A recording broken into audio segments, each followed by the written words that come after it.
Am I the asshole? I'm 38 male, a wrestler. I used to compete at a high level. Obviously, I don't compete anymore, but I still lift weights and wrestle for fun. My wife, 36F, and I have 3 kids, 15 female, 11 male, 9 female. I enrolled all our kids in wrestling at the age of 7. The older 2 have been training and competing since then, and the youngest didn't like the sport, so she quit, and now she is doing gymnastics. My wife has never wrestled, but she goes to the gym regularly and she has decent strength.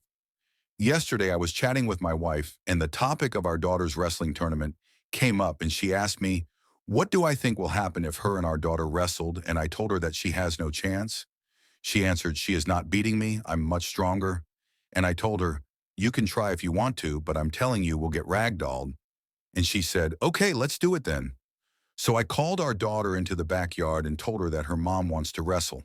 They wrestled while me and the other kids were watching, and just like I told her, my wife got handled with ease. When they were done, it didn't last long.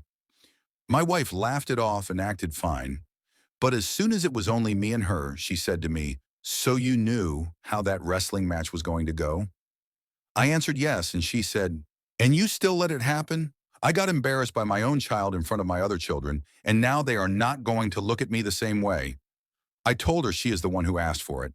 And the idea that our kids will not look at her the same way is completely false because I taught our kids to be graceful and respectful in victory and defeat. And I'm pretty sure they have respect for their mother, regardless of what happens in a wrestling match. Even after I said she wasn't not convinced and still upset, which is not justified in my opinion, am I the asshole?